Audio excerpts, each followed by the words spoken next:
بسم الله الرحمن الرحيم. الحمد لله الذي أنزل على عبده الكتاب ولم يجعل له عوجا قيما لينذر بأسا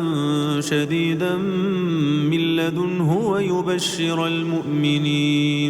ويبشر المؤمنين الذين يعملون الصالحات أن لهم أجرا حسنا ماكثين فيه أبدا وينذر الذين قالوا اتخذ الله ولدا ما لهم به من علم ولا لآبائهم كبرت كلمة تخرج من أفواههم إن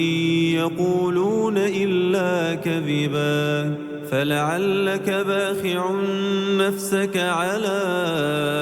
آثارهم إن لم يؤمنوا بهذا الحديث أسفا إنا جعلنا ما على الأرض زينة لها لنبلوهم أيهم أحسن عملا وإنا لجاعلون ما عليها صعيدا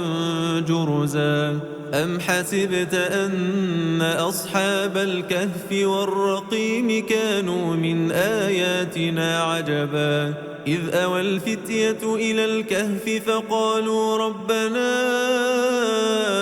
آتنا من لدنك رحمة وهيئ لنا من أمرنا رشدا فضربنا على آذانهم في الكهف سنين عددا ثم بعثناهم لنعلم أي الحزبين أحصى لما لبثوا أمدا نحن نقص عليك نبأهم بالحق إنهم فتية آمنوا بربهم وزدناهم هدى وربطنا على قلوبهم إذ قاموا فقالوا ربنا رب السماوات والأرض لن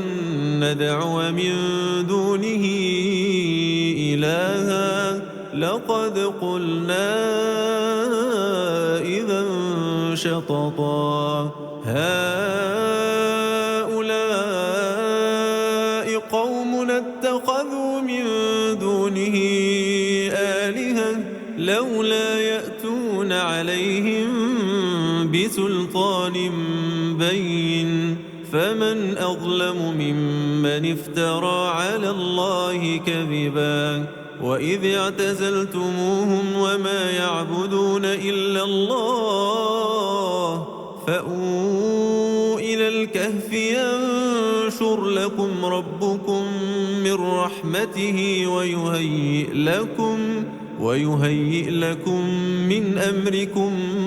مرفقا وترى الشمس إذا طلعت تزاور عن كهفهم ذات اليمين وإذا غربت تقرضهم ذات الشمال وهم في فجوة منه ذلك من آيات الله من يهد الله فهو المهتد ومن يضلل فلن تجد له وليا مرشدا وتحسبهم أيقاظا وهم رقود ونقلبهم ذات اليمين وذات الشمال وكلبهم باسط ذراعيه بالوصيد لو اطلعت عليهم لوليت منهم فرارا ولملئت منهم رعبا وكذلك بعثناهم ليتساءلوا بينهم قال قائل منهم كم لبثتم قالوا لبثنا يوما أو بعض يوم قالوا ربكم أعلم بما لبثتم فابعثوا أحدكم بورقكم هذه إلى المدينة فلينظر أيها أزكى طعاما فلينظر أيها أزكى طعاما فليأتكم برزق منه وليتلطف ولا يشعرن بكم أحدا إنهم إن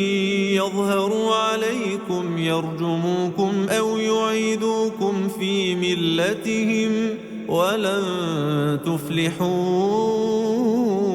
إذا أبدا وكذلك أعثرنا عليهم ليعلموا أن وعد الله حق وأن الساعة لا ريب فيها إذ يتنازعون بينهم أمرهم فقالوا ابنوا عليهم بنيانا ربهم أعلم بهم قال الذين غلبوا على أمرهم لنتخذن عليهم مسجدا سيقولون ثلاثة رابعهم كلبهم ويقولون خمسة سادسهم كلبهم رجما بالغيب ويقولون سبعة وثامنهم كلبهم قل ربي أعلم بعدتهم ما يعلمهم إلا قليل فلا تمار فيهم إلا مراء ظاهرا ولا تستفت فيهم منهم أحدا ولا تقولن لشيء إني فاعل ذلك غدا إلا أن يشاء الله واذكر ربك إذا نسيت وقل عسى أن يهديني ربي لأقرب من هذا رشدا ولبثوا في كهفهم 300 سنين وازدادوا 9 قل الله أعلم بما لبثوا له غيب السماوات والأرض أبصر به وأسمع ما لهم من دونه من ولي ولا يشرك في حكمه أحدا واتل ما أوحي إليك من كتاب ربك لا مبدل لكلماته ولن تجد من دونه ملتحدا واصبر نفسك مع الذين يدعون ربهم بالغداة والعشي يريدون وجهه ولا تعد عيناك عنهم تريد زينة الحياة الدنيا ولا تطع من أغفلنا قلبه عن ذكرنا واتبع هواه وكان أمره فرطا وقل الحق من ربكم فمن شاء فليؤمن ومن شاء فليكفر إنا أعتدنا للظالمين نارا أحاط بهم سرادقها وإن يستغيثوا يغاثوا بماء كالمهل يشوي الوجوه بئس الشراب وساءت مرتفقا إن الذين آمنوا وعملوا الصالحات إنا لا نضيع أجر من أحسن عملا أولئك لهم جنات عدن تجري من تحتهم الأنهار يحلون فيها من أساور من ذهب ويلبسون ثيابا خضرا من سندس واستبرق متكئين فيها على الأرائك نعم الثواب وحسنت مرتفقا واضرب لهم مثل الرجلين جعلنا لأحدهما جنتين من أعناب وحففناهما بنخل وحففناهما بنخل وجعلنا بينهما زرعا كلتا الجنتين آتت أكلها ولم تظلم منه شيئا وفجرنا خلالهما نهرا وكان له ثمر فقال لصاحبه وهو يحاوره أنا أكثر منك مالا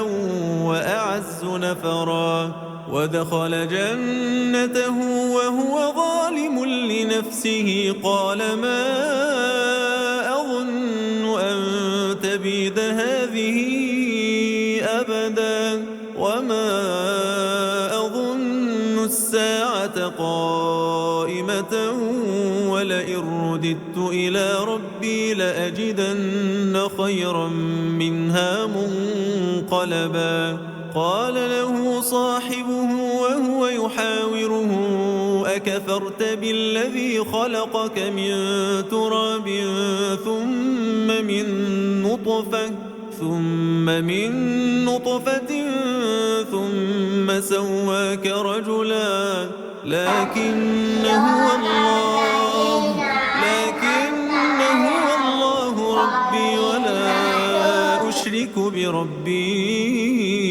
أحدا ولولا إذ دخلت جنتك قلت ما شاء الله لا قوة إلا بالله إن ترني أنا أقل منك مالا وولدا فعسى ربي أن يؤتيني خيرا من جنتك ويرسل عليها حسبانا من السماء فتصبح صعيدا زلقا أو يصبح ماؤها غورا فلن تستطيع له طلبا وأحيط بثمره فأصبح يقلب كفيه على ما أنفق فيها وهي خاوية على عروشها ويقول يا ليتني لم أشرك بربي أحدا ولم تكن له فئة ينصرونه من دون الله وما كان منتصرا هنالك الولاية لله الحق هو خير ثوابا وخير عقبا واضرب لهم مثل الحياة الدنيا كماء أنزلناه من السماء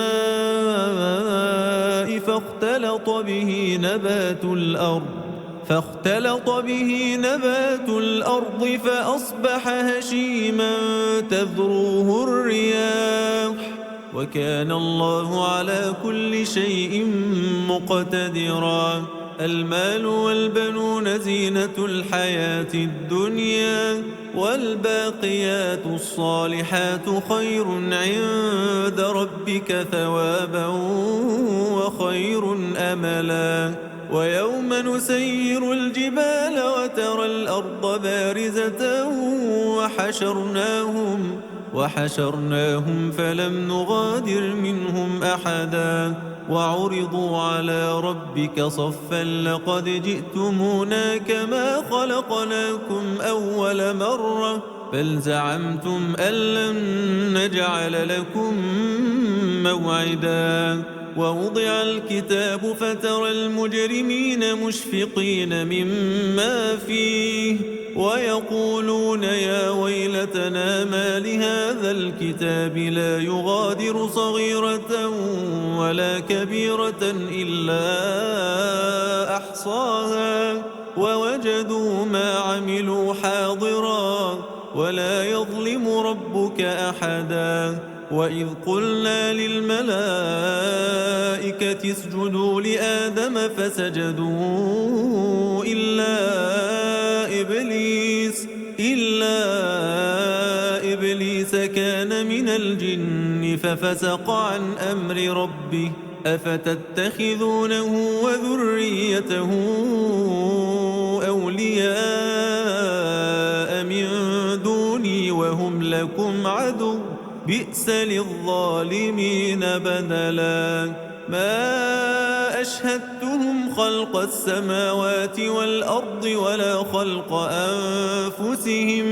ولا خلق أنفسهم وما كنت متخذ المضلين عضدا ويوم يقول نادوا شركائي الذين زعمتم فدعوهم فلم يستجيبوا لهم وجعلنا بينهم موبقا ورأى المجرمون النار فظنوا أنهم مواقعوها ولم يجدوا عنها مصرفا ولقد صرفنا في هذا القرآن للناس من كل مثل وكان الإنسان أكثر شيء جدلا وما منع الناس أن يؤمنوا إذ جاءهم الهدى ويستغفروا ربهم إلا أن تأتيهم سنة الأولين أو يأتيهم العذاب قبلا وما نرسل المرسلين إلا مبشرين ومنذرين ويجادل الذين كفروا بالباطل ليدحضوا به الحق واتخذوا آياتي وما أنذروا هزوا ومن أظلم ممن ذكر بآيات ربه فأعرض عنها ونسي ما قدمت يداه إنا جعلنا على قلوبهم أكنة أن يفقهوه وفي آذانهم وقرا وإن تدعهم إلى الهدى فلن يهتدوا إذا أبدا وربك الغفور ذو الرحمة لو يؤاخذهم بما كسبوا لعجل لهم العذاب بل لهم موعد لن يجدوا من دونه موئلا وتلك القرى أهلكناهم لما ظلموا وجعلنا لمهلكهم موعدا وإذ قال موسى لفتاه لا أبرح حتى أبلغ مجمع البحرين أو أمضي حقبا فلما بلغا مجمع بينهما نسيا حوتهما فاتخذ سبيله في البحر سربا فلما جاوزا قال لفتاه آتنا غداءنا لقد لقينا من سفرنا هذا نصبا قال أرأيت إذ أوينا إلى الصخرة فإني نسيت الحوت وما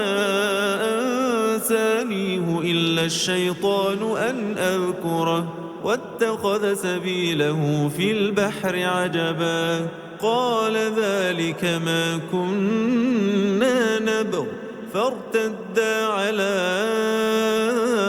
آثارهما قصصا فوجدا عبدا من عبادنا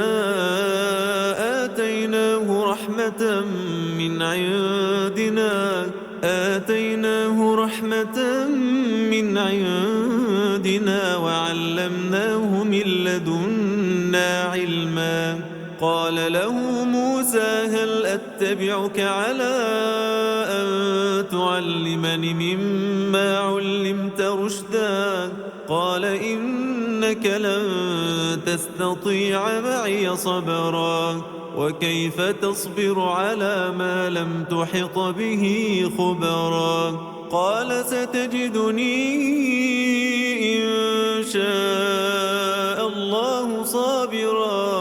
صابرا ولا أعصي لك أمرا. قال فإن اتبعتني فلا تسألني عن شيء حتى أحدث لك منه ذكرا. فانطلقا حتى إذا ركبا في السفينة خرقها قال أخرقتها لتغرق أهلها لقد جئت شيئا إمرا. قال ألم أقل إنك لن تستطيع معي صبرا. قال لا تؤاخذني بما نسيت ولا ترهقني من أمري عسرا. فانطلقا حتى إذا لقيا غلاما فقتله. قال أقتلت نفسا زكية بغير نفس لقد جئت شيئا نكرا. قال ألم أقل لك إنك لن تستطيع معي صبرا. قال إن سألتك عن شيء بعدها فلا تصاحبني قد بلغت من لدني عذرا. فانطلقا حتى إذا أتيا أهل قرية استطعما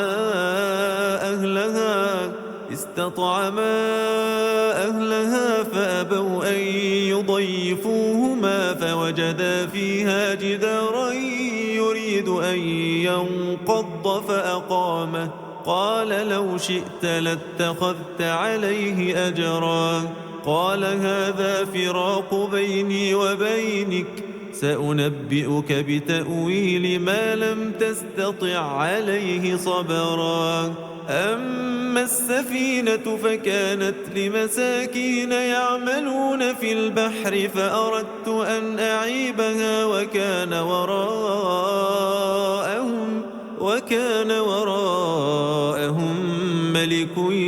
يأخذ كل سفينة غصبا. وأما الغلام فكان أبواه مؤمنين فخشينا أن يرهقهما طغيانا وكفرا فأردنا أن يبدلهما ربهما خيرا منه زكاة وأقرب رحما. وأما الجدار فكان لغلامين يتيمين في المدينة وكان تحته كنز لهما وكان أبوهما صالحا. فأراد ربك أن يبلغا أشدهما ويستخرجا كنزهما رحمة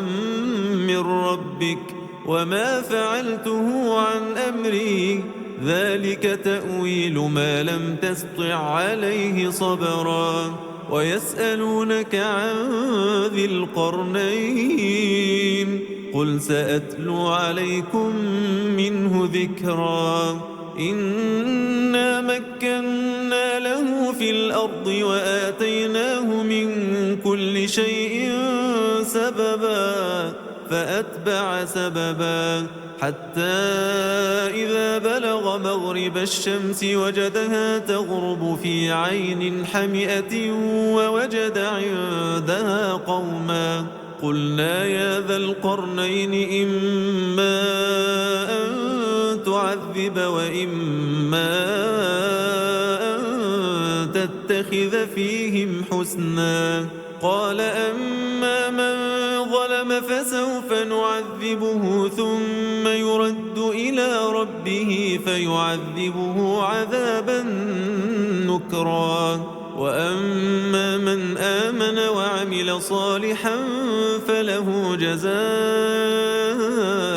الحسنى وسنقول له من أمرنا يسرا. ثم أتبع سببا حتى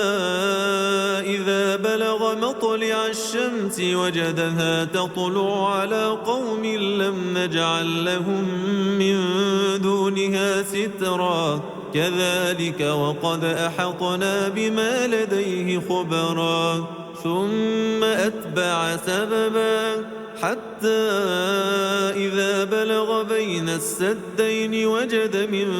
دونهما قوما لا يكادون يفقهون قولا قالوا يا ذا القرنين إن يأجوج ومأجوج مفسدون في الأرض فهل نجعل لك خرجا على أن تجعل بيننا وبينهم سدا قال ما مكني فيه ربي خير فأعينوني بقوة أجعل بينكم وبينهم ردما آتوني زبر الحديد حتى إذا ساوى بين الصدفين قال انفخوا حتى إذا جعله نارا قال آتوني أفرغ عليه قطرا فما استطاعوا أن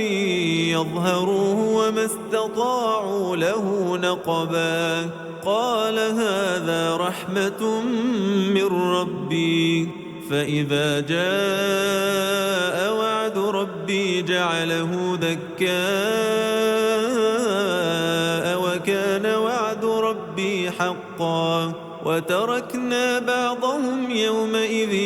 يموج في بعض ونفخ في الصور فجمعناهم جمعا وعرضنا جهنم يومئذ للكافرين عرضا الذين كانت أعينهم في غطاء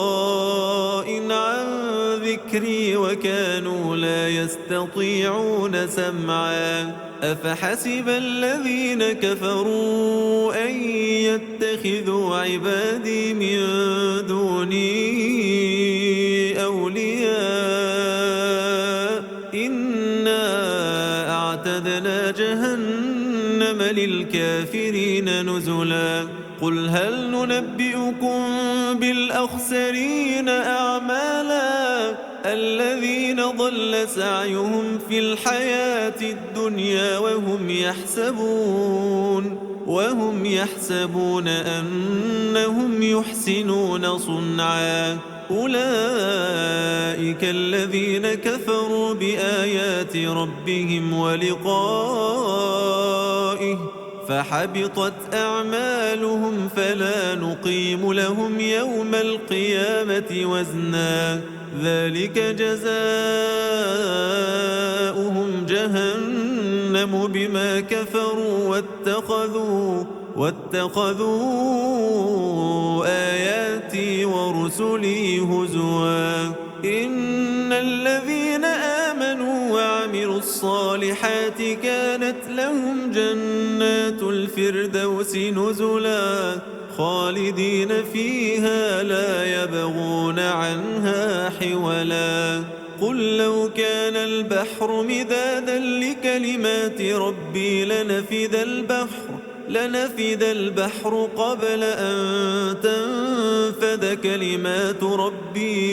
لنفد البحر قبل أن